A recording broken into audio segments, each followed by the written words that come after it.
ٹھیک ہے نہیں کر سکتے آپ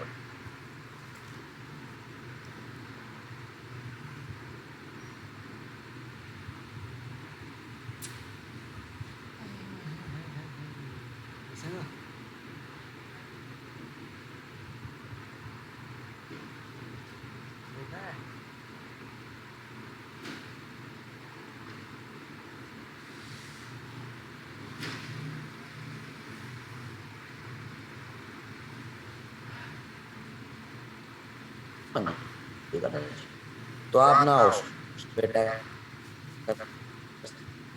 اٹیک کیا تو زندگی بھر کبھی جرمنز ایک نہیں ہو سکیں گے کیونکہ یہ تو پھر یہ سمجھ جائیں گے کہ پرشیا ہمارے پہ قبضہ کرنا چاہتا ہے. حالانکہ آپ تو چاہ رہے ہیں کہ یہ ساتھ مل جائیں لیکن ان کو تو یہ لگے گا نا 39 اسٹیٹس کو کہ انہوں نے یوز آف فورس کر تو ریزلٹنٹلی آسان ٹارگٹ ہے. پہلا ٹارگٹ ڈنمارک. ڈنمارک سے آپ اپنے علاقے واپس لیں تھوڑے سے علاقے 1864 میں پھر ڈنمارک کے ساتھ بورڈ تھوڑے سے علاقے تھے ڈنمارک کے پاس ساتھ جو واپس کلیم آپ کا ظاہرہ نیشنلزم پہ تھا صحیح سو quite easy پلس ملٹری کی ایکسرسائز بھی ہو جائے گی ایک سارٹ آف ڈرل ہو جائے گی صحیح کہ بھائی جو ہے وہ پتہ بھی لگ جائے گا کہ آپ کی ملٹری کس طرح کی ہے. سو 1864 میں Denmark as a lose target یہ آپ نے اچیو کرنا صحیح.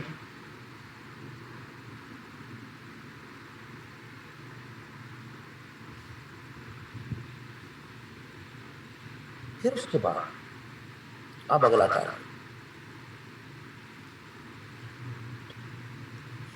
اگلے ٹارگٹ میں جانے کے لیے ضروری ہے کہ آپ کو الائنس ملے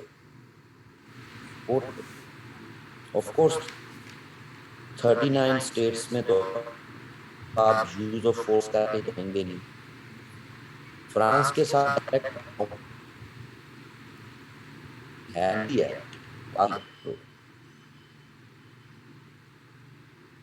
الائے پارٹنر مل گیا آپ کو اٹلی کی صورت میں. اٹلی 1861 میں بن گیا ہوا لیکن تھوڑے بہت علاقے اٹلی نے آسٹریا سے لینے ہیں جو کل جہاں پہ رکی تھی بات یاد ہے.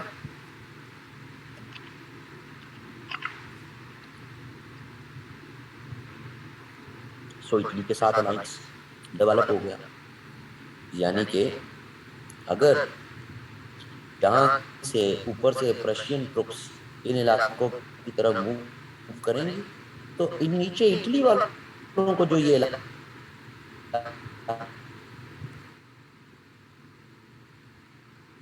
چاہیے آدھی ادھر آتی کیا رشیا ہیلپ کے لیے آئے گا. رشیا کیا کرے گا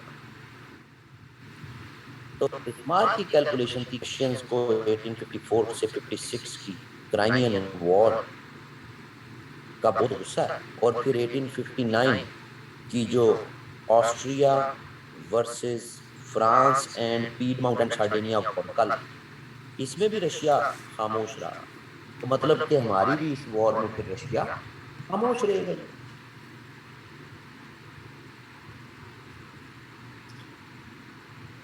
فرانس کیا کرے گا. اچھا جی یہاں پہ بات ذہن میں رکھیے گا 1862 کا فرانس 1867 سال لڑتا رہا ہے. میکسیکو نے کچھ قرضے دینے تھے فرانس کے نہیں دے رہے تو آل دا وے یورپ سے فوجیں بھیج دی. تو سوال یہ پیدا ہوتا ہے کہ میکسیکو سے اوپر یونائٹڈ اسٹیٹس تو یونائٹڈ اسٹیٹس کی تو بڑی مشہور ہے منو ڈاکٹرن 1823 کی کہ یورپ سے کوئی بھی اس طرف نہ آئے. اب لیکن یہ تو فرانسیسی تو آ گئے. تو جواب یہ ہے کہ اسی ٹائم پیریڈ میں سول وار ہو رہی تھی نا یو ایس سے. اب یو ایس اپنی سول وار دیکھتا ہے یا باقی کام دیکھتا ہے. سو فرانسیسی یہاں میکسیکو میں پھنسے ہوئے تھے. تو فرانسیسی بھی آسٹریا کے لیے کوئی بڑی ہیلپ نہیں کر سکے. کلیئر ہے؟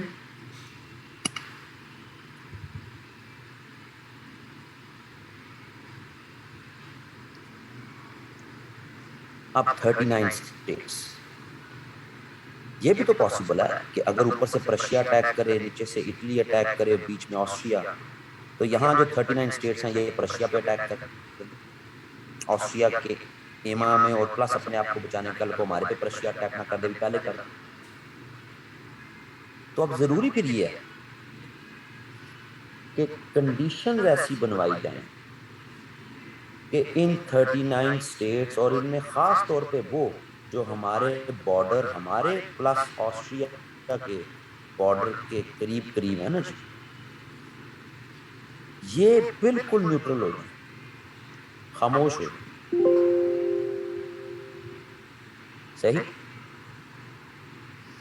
سو ایک بلیسنگ ان ڈسگائز ہو گئی کہ آسٹریا نے ریکویسٹ کر دی کہ ہمیں بھی زولورن کا ممبر بناؤ. اس ممبرشپ کو پرشیا نے ریفیوز کیا کہ نہیں, یہ نہیں ہو سکتا, بالکل نہیں بننے دیں گے. اور یہ جو امیڈیٹ بارڈر پہ آسٹریا اور پرشیا کے بارڈر پہ اسٹیٹس تھیں, انہوں نے بھی ریفیوز کر کہ جی ٹھیک ہے, ہماری مجبوری ہے آسٹریا کے انڈر رہنا. کیوں؟ کیونکہ ہمیں پرشیا سے فیئر ہے. لیکن اس کا یہ مطلب نہیں ہے کہ ہم اپنی کسٹم یونین, اپنی فری ٹریڈ میں آسٹریا کو آنے دیں. اس سیما پہ آسٹریا کی طرف سے, یہ جو آسٹریا کے باؤنڈری کے قریب جرمن چھوٹی چھوٹی 39 میں سے 3-4 اسٹیٹس تھے, ان کے خلاف سٹیٹمنٹس آنی شروع ہو گئی کہ ہم نے ان سٹیٹس کے لیے کتنا کچھ نہیں کیا, اپنی فوجیں بھی بھیجی, ان کو اتنی سیکیورٹی پرووائڈ کی, سب کچھ. تو یہ چھوٹے چھوٹے کلیشز جو ہے نا جی, وہ ہائی لائٹ ہونے شروع ہو گئے. اور بسمارک یہی چاہتا تھا کہ یہ خاص طور پہ ہماری باؤنڈری کے ساتھ اور آسٹریا کی باؤنڈری کے ساتھ جو چھوٹی چھوٹی کنگڈمز ہیں جرمن ایریاز کی, وہ اتنے انسیکیور ہو جائیں پرشیا سے بھی اور آسٹریا سے بھی, کہ کل کو اگر ہم آسٹریا پہ اٹیک کریں اور نیچے سے اٹلی اٹیک کریں, تو خاص طور پر یہاں پر جو موجود چھوٹی چھوٹی اسٹیٹس ہیں, بس یہ پچھلی جو مرضی کرتی ہیں, یہ خاموش ہو جائے. کیونکہ یہ خاموش ہوں گی تو پیچھے سے کوئی لشکر آئے گا بھی, فوج آئے گی, یہ الاؤ نہیں کریں گے آگے آنے کو. تو ایسا ہی ہوا. ان تمام اسٹیٹس نے جو آسٹریا اور پرشیا کی باؤنڈری کے ساتھ تھی چھوٹی چھوٹی, ان سب نے مشترکہ فیصلہ کیا کہ ہم نے خاموش رہنا اس جنگ میں.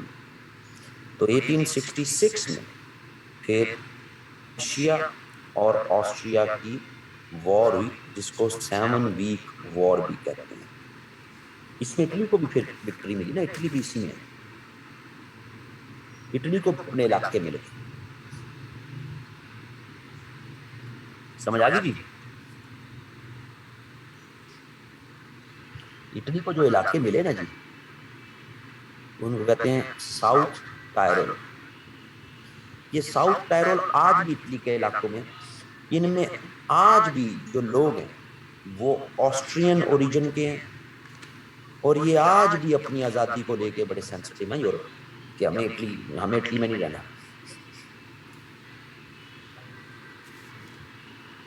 صحیح, یہ آج تک جڑی ہوئی ہے کنیکٹیویٹی. نیورتھلیس ڈنمارک سے علاقے کور کر لیے, آسٹریا سے علاقے کور کر لیے. اب اصل ڈپلومیسی شروع ہونے والی. جیسے میں نے کہا کہ فرانس کے ساتھ تو آپ کی ڈائریکٹ باؤنڈری نہیں تھی پرشیا کی, فرانس کے ساتھ تو 39 اسٹیٹس کی باؤنڈریز تھی. اب اگر یہ فرانس اس کے اوپر یہ ہالینڈ، بیلجیم، یہ 39 اسٹیٹس، اور پھر یہ پرشیا، پھر یہ آسٹریا. تو اب آپ کہاں سے جائیں گے؟ انہی میں سے ہو کے آگے جانا. اور یہ وہ علاقے جو فرانس سے آپ کلیم کرتے ہیں کہ یہ جرمن علاقے ہیں جی، یہ ہمیں ہمارے ہونے چاہیے. تو آپ آل دا وے ان میں سے گزر کے یہاں سے جا کے فرانس پہ اٹیک کریں گے. اور یہ علاقے کبھی بھی آپ کی اگر فوج آئے گی تو اس سے پہلے کہ آپ کی فوج آئے، فرانسیسی ان کی ہیلپ کے لیے آگے بڑھ جائیں گے، اور یہ سٹیٹس فرانس کے ساتھ مل جائیں گے. اپنی آزادی کے چکر میں کہ ہمیں جی پرشینز لیڈ نہ کر لیں، ہمیں پرشینز دبا نہ دیں. تو یہ بڑا نازک صورتحال ہے. اور یہاں پر جو پیپل ہیں وہ چاہتے ہیں کہ ہاں اتحاد ہو جائے، ایک گرینڈ جرمن سٹیٹ بن جائے. سو یہ بڑا نازک صورتحال ہے، انتہائی نازک صورتحال. اب اس نے کیا کیا ہے، یہ بڑا مزیدار کام ہے. اس نے حالات ایسے بنوائے ہیں کہ جس میں فرانس اگریسر بن جائے اگینسٹ دیز 39 states اور some of the states. یہ بتا ان کو اتنا انسیکیور ہو جائیں یہ فرانس سے، اتنا انسیکیور ہو جائیں کہ یہ لیفٹ ود نو آپشن رہ جائیں اور یہ پرشیا کو ہیلپ کے لیے بلا لیں. صحیح. اب 1866 میں جب آسٹریا کو آپ نے ڈیفیٹ کیا نا، تو وہ جو کنفیڈریشن کا آئیڈیا تھا نا وہ بھی ختم ہو گیا 1866. اب یہ سب علیحدہ الگ چھوٹے چھوٹے چھوٹے چھوٹے کنٹریز علیحدہ الگ. اب ان کی کوئی ایک فیڈریشن بھی نہیں، کانفیڈریشن بھی نہیں ہے کہ جہاں بیٹھ کے اپنے مسئلے حل کر سکیں. ٹھیک ہے جی. تو اب ہوگا کیا؟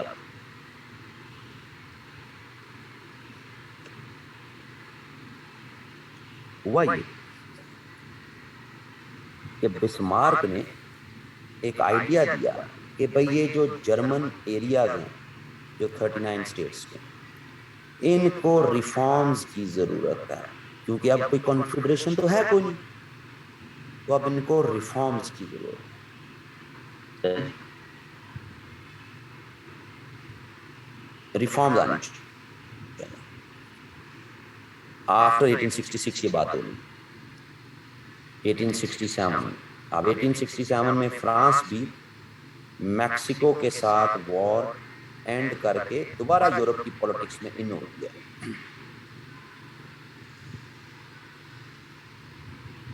فرانس کا یہ خیال تھا ہمیشہ سے سنس 1815 کہ یہ جو جرمن کانفیڈریشن بنی ہے نا جی انڈر آسٹریا، بالکل ٹھیک ہے. کیوں؟ کیونکہ آسٹریا کے ساتھ ہمارے کوئی دشمنی کو نہیں، اور یہ 39 ایریاز میں اگر تھوڑے بہت کوئی اینٹی فرانس سینٹیمنٹ ہیں بالکل تھے ان علاقوں کو لے کے، یہاں پہ بھی یہ سینٹیمنٹ تھے ان علاقوں کو لے کے. تو اگر یہ آسٹریا کے انڈر ہیں تو ہم سیکیور ہیں کہ یہاں سے کوئی بڑی انویژن ہمارے پہ نہیں ہوگی.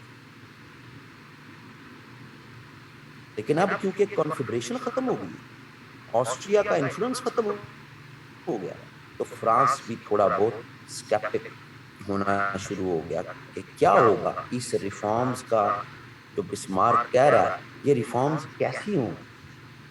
صحیح کلیئر ہے.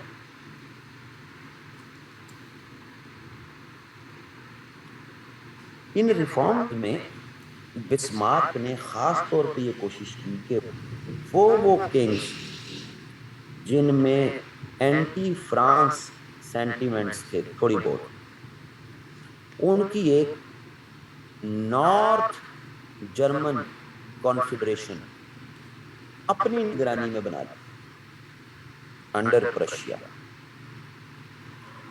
ٹھیک ہے. نارتھ جرمن کانفیڈریشن اپنی نگرانی، اور فرانسیسیوں کو تو معلوم تھا کہ پرشیا اصل میں چاہتا کیا ہے، یونٹی پلس فرانس کے جو ایریا وہ چاہتے ہیں. تو اب پرشیا اس جرمن کانفیڈریشن میں اپنی دھاک بٹھا کے سب کو ساتھ ملا کے اور ہم پہ دعویٰ بولنا چاہتا ہے. تو فرانس نے اناؤنس کر دیا کہ خبردار، نارتھ جرمن کانفیڈریشن تو بن گئی ہے، اب اگر نیکسٹ کسی اسٹیٹ نے جرمن ایریاز میں سے اس کو جوائن کیا تو that will be considered as a war with France. اور یہی غلطی تو بسمارک کروانا چاہتا تھا، کیونکہ اس سے کافی زیادہ جرمن جو سٹیٹس تھیں وہ انسیکیور ہو گئی. صحیح.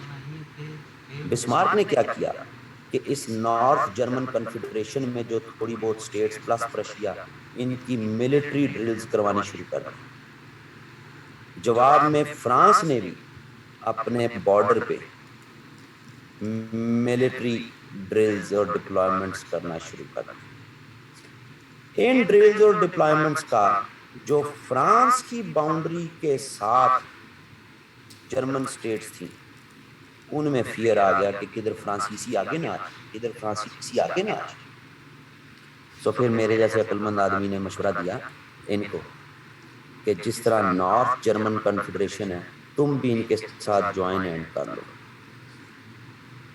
کہ بہتر نہیں ہے کہ فرانس کے ہاتھوں رسوا ہونے کی بجائے کہ اپنے جرمن بھائیوں کے ساتھ ہی مل کے فرانس پہ اٹیک کر. سو جی یہ کام ہوا 1870 میں، یہ سارے مل گئے. پلس اٹلی تو آپ کے ساتھ ہے ہی ہے. تو پھر کیا ہوا کہ یہ فرانس، یہ اوپر بیلجیم وغیرہ، یہ وہ 39 سٹیٹس، یہ پرشیا، یہ آسٹریا، اور نیچے اس طرف اٹلی. اس طرف سے اٹلی نے ڈپلائمنٹ کی اور اس طرف سے یہ پوری پیرس تک پہنچ گئے سارا. 1871 میں فرانس بھی ڈیفیٹ ہو گیا، اٹلی کو اس کے علاقے مل گئے، یہ سارے علاقے ایک ہو گیا کہ ہاں بھائی کل کو پھر ہمارے لیے کوئی سیکیورٹی کے مسئلے ہونے ہیں. تو پرشیا کی لیڈرشپ میں سارے ایک ہو گئے. تو یہ اس کی اسٹریٹجی رہی گی یونیفیکیشن کروانے کی. جو ہم کامنالٹی دیکھ لیں، اگر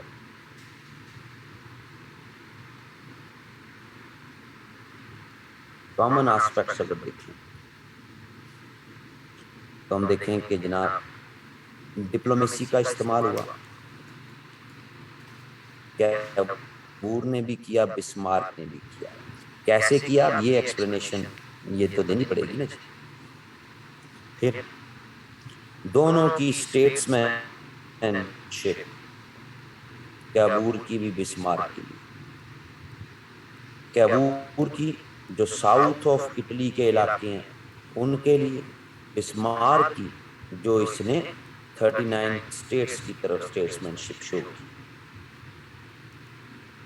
صحیح. رشیا کا نیوٹرل رہنا کیبور کے لیے بھی ہیلپ فل رہا، بسمارک کے لیے بھی ہیلپ فل رہا. یو کے کا نیشنلزمز کو سپورٹ کرنا، فائدہ کیبور نے بھی اٹھایا، بسمارک نے بھی اٹھایا. صحیح. ویک اوپوننٹس 1860s، آسٹریا بھی ویک ہے، 1860s کا فرانس بھی ویک ہے، پے در پہ پچھلی لڑائیوں اور ڈومیسٹک ایشوز کی وجہ سے. تو اوپوننٹس بھی ویک ملے. پھر الائنس ڈیولپ کیا، یعنی اٹلی اور جرمنی کا ایک گرینڈ الائنس. کیبور کے بعد تھا لیکن اٹلی تو ظاہرہ بن گیا ہوا تھا نا 1861 میں، جرمن الائنس میں تو بعد میں ہے. تو یہ الائنس بڑا افیکٹو رہا ان کی اس یونیفیکیشن. پھر پیپلز سپورٹ، کہ ٹھیک ہے کنگز کئی جگہوں پر ریلکٹنٹ تھے لیکن لوگ راضی تھے اس یونیفیکیشن. کلیئر ہے؟ لیکن کچھ کنٹراسٹ بھی ہیں. ہو سکتا ہے ہمیں اگلی دفعہ آ جائے یونیفیکیشن آف اٹلی اور جرمنی میں جو کنٹراسٹ ہیں تھوڑے سے وہ بتائیں.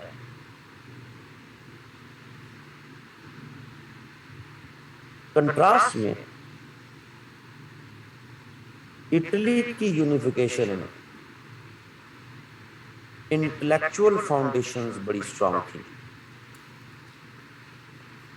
جوبرٹی، میزینی، ایسا ہی اٹلی میں. جبکہ جرمن جو یونیفیکیشن ہے اس میں انٹلیکچوئل لیول جو ہے نا ایفرٹس وہ کم ہے. یہاں پر دو چیزیں، ایک insecurity factor,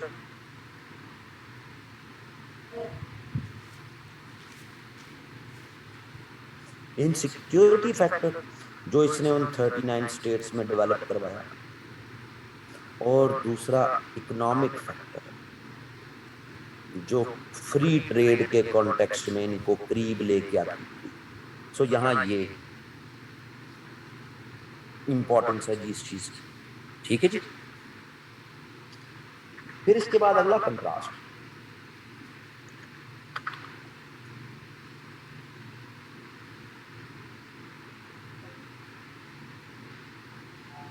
use of force. یہ کمپلیٹلی ہمیں جرمن یونیفیکیشن میں نظر آتی ہے. جرمن یونیفیکیشن اسی بلڈ اینڈ آئرن پالیسی کے تناظر میں ہے. بٹ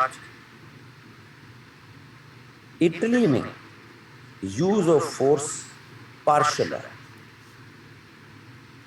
زیادہ اسٹیٹس جو مڈل کی اسٹیٹس ہیں،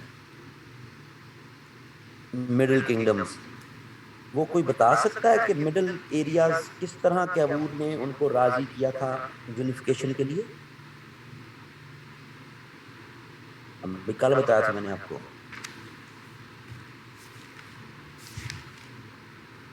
ہاں جی، گڈ.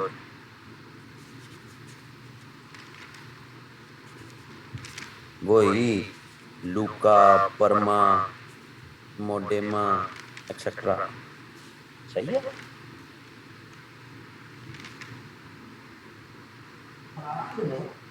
سب سے جو امپورٹنٹ آسپیکٹ ہے،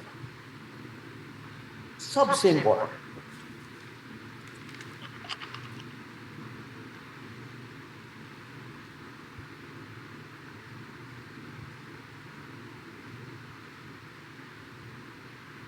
وہ ہے کہ اس دونوں نے، اٹلی اور جرمن یونیفیکیشن جو ہے نا جی، ان دونوں یونیفیکیشن نیشنلزم کے کانسیپٹ کو ہی ریولوشنائز کر دیا تھا.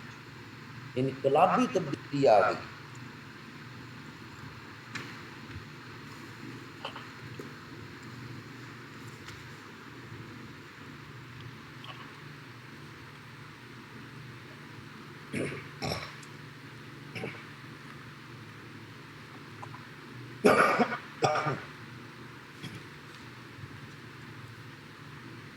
کیسے؟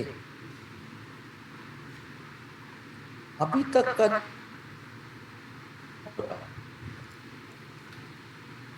اس میں نیشنلزم، قومیت، اس کے جذبات کیسے ڈیولپ ہوئے؟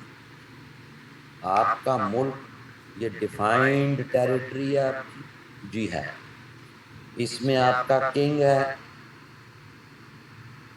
جی ہے. اگر کنگ ڈیلیور نہیں کر رہا تو آپ اس کو ریپلیس کر دیں گے جی ریولوشن کے ذریعے.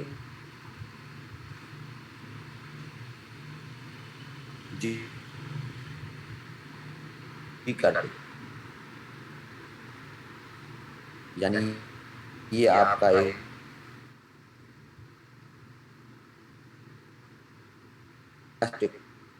آپ 17 ہے تو آپ ایک ہو جائیں گے سارے، یعنی کسی نہ کسی ایکسٹرنل تھریٹ کی وجہ سے آپ کا نیشنلزم اور بڑھ جائے. یورپ میں یہی چل رہا تھا، لیکن شرط یہ ہے دونوں میں کہ کوئی نہ کوئی اسٹیٹ، کوئی نہ کوئی کنگڈم، اس کی گورنمنٹ، اس کا علاقہ ہے، تبھی نیشنلزم چل رہا ہے.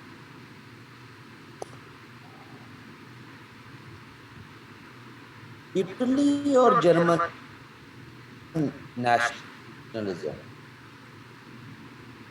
یہ پہلے نیشنلزم ڈیولپ ہوا کیونکہ کوئی آپ کی ابھی ٹیریٹری کوئی نہیں، کہ اٹلی ایک کوئی ملک ہو کوئی نہیں، جرمنی ایک کوئی ملک ہو کوئی نہیں، کوئی اس اٹلی اور جرمنی کا ایک کنگ ہو کوئی نہیں.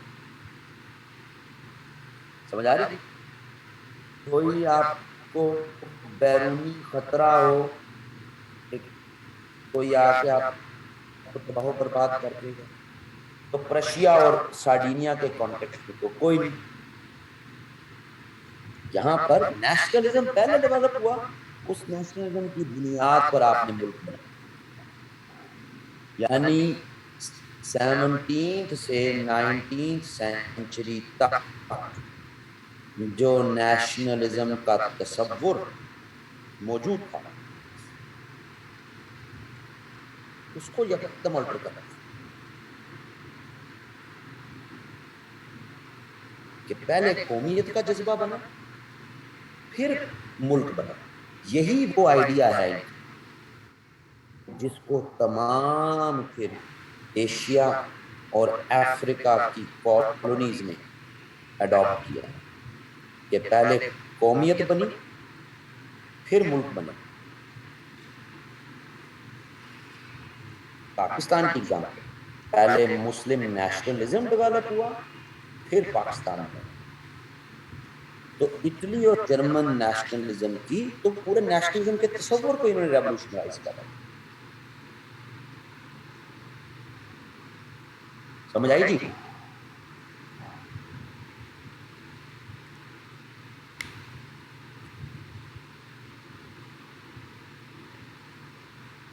آج کے لیے اتنا.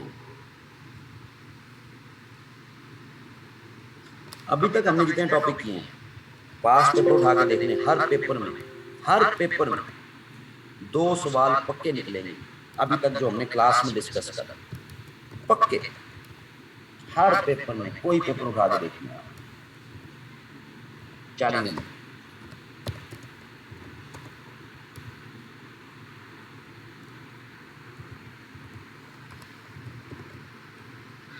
اب ہمارا دوسرا پارٹ اب شروع ہو جائے گا. اس کو بھی جب ہم کریں گے تو آپ دیکھیں گے کہ پاس پیپر سارے میرے یوٹیوب پہ آن لائن پڑے ہوئے پیپر.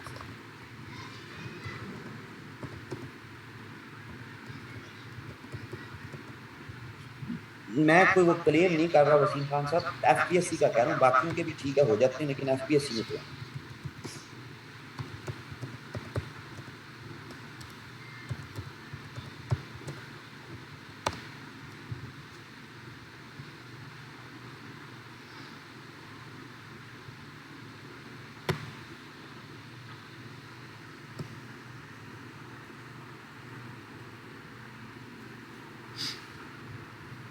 بھائی نیشنلزم کی موومنٹ ہے نا، یو کے نیشنلزم کی موومنٹس کو کبھی کنڈیم کرنے نہیں آیا. اور یورپ میں اندرونی جو بھی تبدیلی ہوتی رہے، تا وقت ہے کہ یو کے کی پاور ڈسٹرب نہیں ہوتی، اس سے یو کے کو کوئی انٹرسٹ نہیں.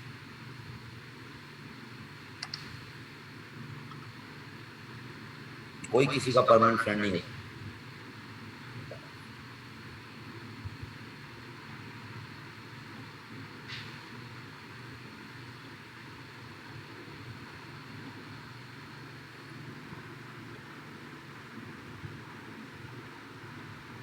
کوئی کہانی سمجھ بھی آئی ہے کہ بس ویسے ہی یس سر کر جاتے ہو؟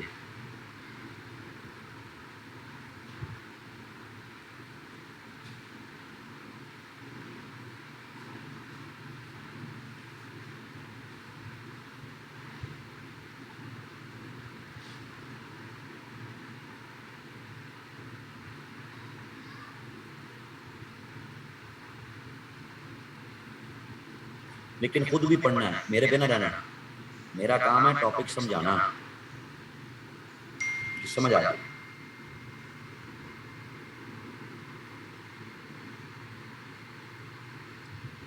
بسمارک نیشنلسٹ تھا تو پولش نیشنلزم کو وہ اپنے ملک کا نیشنلسٹ تھا نا، وہ اس نے پورے یورپ کے نیشنلزم کا ٹھیکہ تو نہیں لیا ہوا تھا. جان مرشمر کی کتاب ہے the tragedy of great power politics, اس کے شروع کے پہلے چیپٹر میں آپ پڑھ لیجئے گا بسمارک کے بارے میں، جس میں کہتا ہے دل تو میرا بڑا کرتا ہے کہ پولینڈ کو آزادی ملے، پر میں ایسا ہونے نہیں دوں گا.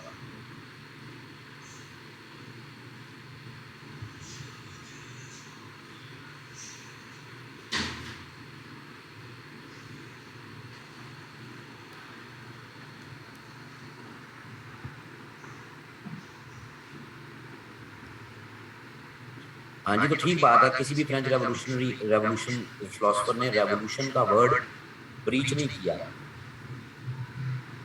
یہ تو یوز کیے گئے. ڈیوڈ تھامسن دی ہوئی ہے آپ کو میں نے، اس میں بھی یہ لکھا ہوا اسی پہ.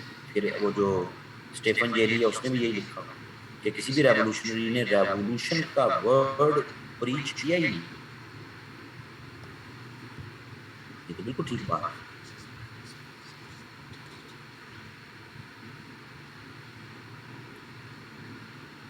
وولٹائر نے سٹائر کیا، باقیوں نے ریفارمز کی باتیں کی.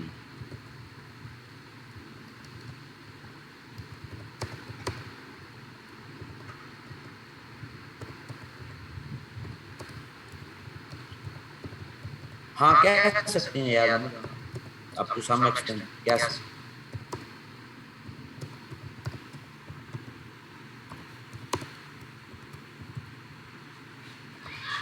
اوکے جی، پھر ٹیک کیئر، کل ملاقات ہوگی. اور تو 39th پرشیا نا بھائی،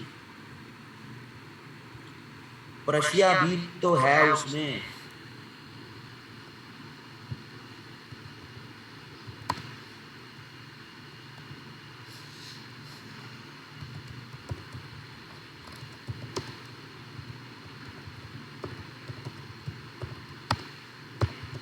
اوکے جی، پھر کل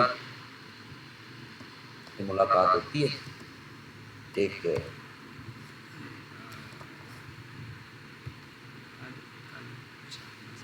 2017 میں سوال آیا تھا، کون سا سوال آیا تھا بھائی؟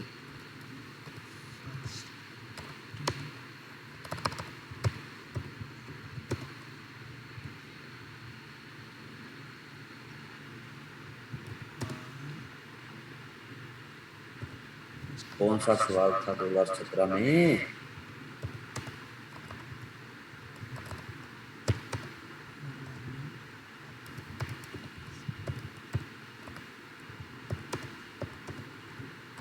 فرسٹ ورلڈ وار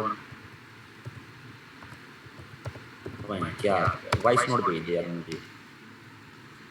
تو وہ تو ابھی ہم نے کرنی ہے، ابھی تو آگے بسمارک، ابھی آگے کی انٹرنیشنل جو ڈیولپمنٹس سوری یورپین ڈیولپمنٹس ہیں وہ تو ہم نے کرنی ہے. فرسٹ ورلڈ وار میں فوراً تو نہ گھس جاؤ، ابھی تو بسمارک کی فورن پالیسی دیکھنی ہے.